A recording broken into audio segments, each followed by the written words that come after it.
రాజబొమ్మంగి మండలం కిండ్ర గ్రామంలో గంగాలమ్మ పండుగ సందర్భంగా సాంప్రదాయ చర్మ చిత్రకళ ప్రదర్శన విశేషంగా ఆకట్టుకుంది. పాండవుల వనవాసం కథను కళాకారులు అద్భుతంగా ప్రదర్శించి గ్రామస్తుల్ని అలరించారు. పురాణ గాథలను నీడల రూపంలో చూపిస్తూ సంగీతం మరియు సంభాషణతో ప్రేక్షకుల్ని మంత్రముగ్ధుల్ని చేశారు. ప్రత్యేకంగా యువతకు పూర్వకాలంలో సినిమాలకు మూలమైన తోలుబొమ్మలాట చర్మ చిత్రకళల గొప్పతనాన్ని పరిచయం చేయడంలో ఈ కార్యక్రమం ఉపయోగపడిందని గ్రామ పెద్దలు తెలిపారు. చిన్నారులు, మహిళలు, కుటుంబ సభ్యులు పెద్ద సంఖ్యలో హాజరై కళాకారులను అభినందించారు. గ్రామీణ సంస్కృతి, సాంప్రదాయ కళల్ని కాపాడేందుకు ఇలాంటి కార్యక్రమాలు ఎంతో అవసరమని పలువురు అభిప్రాయపడ్డారు. గత కొన్ని వేల సంవత్సరాల కానించి ఈ రామాయణము భారతం అన్నది భూమి ఆకాశము పుట్టిన కానించే ఈ యొక్క రామాయణ భారతం అన్న కథలు ఈ కూడా సృష్టించేయండి. ఈ సృష్టించిన కానించి కొన్ని సంవత్సరాలు మా పెద్దలు కానీ మా తల్లిదండ్రులు కానీ ఈ ప్రోగ్రాల వల్ల మరి చాలా ఇదిగా తిరిగారు, చాలా ఇదిగా ఆడారు.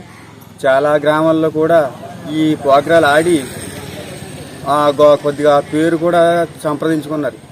కానీ ఇప్పుడు ఈ కొంతకాలం జరిగిన తర్వాత ఈ సినిమాలు ఇటువంటి ఈద్ ప్రోగ్రాలు వచ్చిన కానించి మా యొక్క చర్మ చిత్రకళ అంటే తోలుబొమ్మలాట అనే యొక్క ప్రోగ్రాం మాది వెనక బాగా దిగజారిపోయిందండి.